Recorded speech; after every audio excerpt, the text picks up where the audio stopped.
তোমালোকৰ ইতিমধ্যে বহুতৰে এক্সাম হৈ আছে সো আৰু কিছুমানৰ হ'ব আৰু অতি শীঘ্ৰে 23 তাৰিখৰ পৰা হ'ব বহুতৰে সো সেয়েহে এইখন কুৱেশ্যন পেপাৰ যিসকলৰ হোৱা নাই তোমালোকে চাই যাবা এনেকুৱা কুৱেশ্যন পেপাৰ কমন পৰে আৰু কুৱেশ্যন পেপাৰখন ষ্টেণ্ডাৰ্ড হয় যিহেতু সো কুৱেশ্যনখন কমন পৰা বহুতে চান্স আছে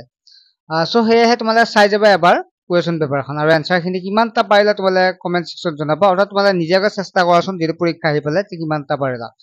আৰু যিসকল আমাৰ অনলাইন ক্লাছত আছে তোমালোকে এইবিলাক পঢ়াইছো নিশ্চয় তোমালোকে এইবিলাক পাৰিবা আৰু যিসকলে নাই তোমালোকে জনাব বিচাৰো যে আমাৰ এটা অনলাইন ক্লাছ হৈ আছে য'ত মাত্ৰ 99 টকাত মাহিলি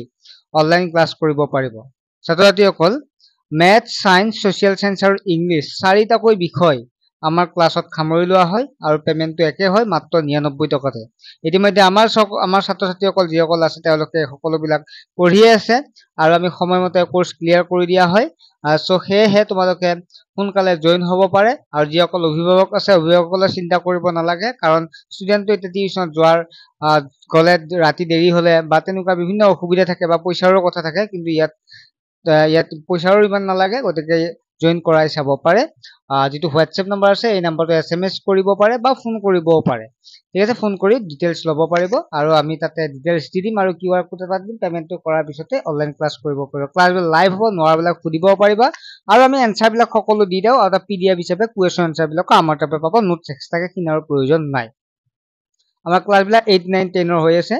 এতিয়া আমি প্ৰশ্নখিনিলৈ আহিছো টোটাল মাৰ্কস থাকে 50 আৰু সময় থাকে 2 ঘণ্টা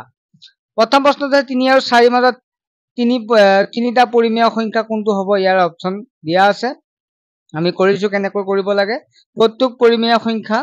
ইয়াৰ 4টা অপচন আছে আৰু আমি যিখন আমি এটা টেষ্ট পাতিছো অনলাইন টেষ্ট তাতো তোমালোকে এনেকুৱা পাইছিলা প্ৰশ্ন নেতলৰ কোনটো xq ৰ সমান 3 ৰ মাত্ৰা যদি px x square minus 4x plus 6 তেন্তে p ৰ মান হ'ব তাৰপিছত 28x square minus 5 4 plus 4x square dot x square সহগ তাৰপিছত নেক্সট যদি x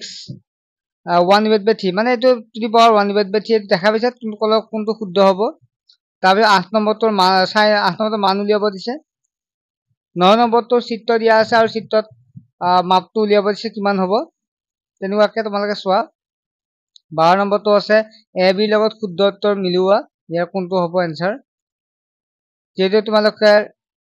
MCQ থাকে ভালেখিনি হয় নহয় উক্তি দুটা পৰিমেয় সংখ্যা 2 plus √3 আৰু 4 plus √3 যোগফল অপৰিমেয় সংখ্যা কাৰণ দিয়া আছে তাৰপিছত 14 নম্বৰ দিয়া আছে কোনটো হ'ব শুদ্ধ 15 নম্বৰটো তেনেকুৱাকে দিয়া আছে 16 নম্বৰ শূন্য দুটা হ'ব 17 number 18 number √a plus b √a minus b মান তাৰপিছত 19 নম্বৰ 20 নম্বৰ একে ধৰণে দিয়া আছে এটা MCQ দিছে আৰু বাকি কিটা তোমালোকৰ √5 সংখ্যা ৰেখাত প্ৰদৰ্শন কৰা 0.47 p আৰু p divided by q আকাৰত প্ৰকাশ কৰা 23 নম্বৰটো দিয়া আছে এনেকুৱাকে তাৰপিছত 24 নম্বৰ বিস্তাৰ কৰা 25 নম্বৰত মান নিৰ্ণয় কৰিব দিছে 26 নম্বৰ উৎপাদক বিশ্লেষণ কৰা প্ৰমাণ কৰালে ত্ৰিভুজৰ তিনিটা কোণৰ সমষ্টি 180 ডিগ্ৰী তেনেকুৱাকে দিয়া আছে তাৰপিছত 31 নম্বৰটো আছে ইন্টাৰনেল এসেসমেন্ট যেটো স্কুলৰ পৰা তোমালোক কৰিব দিব ছাত্ৰসকল নিশ্চয় তোমালোকে গম পাইছা বুজি পাইছা আৰু কিছুমানৰ যিকিটা পাঠ আহে সেইকিটা আমি মেইনলি পঢ়াই দিছো সো কিছুমানৰ অলপ দুইটা পাঠ ইফাল হ'ব পাৰে কিন্তু ম্যাক্সিমামৰ প্ৰথম বা R1 2 বা দ্বিতীয় পাঠ কিন্তু আহিবই সো নেক্সট এটা ভিডিঅ লগ পাম আৰু চেনেলটো সাবস্ক্ৰাইব কৰি ৰাখিবা ঠিক আছে বাই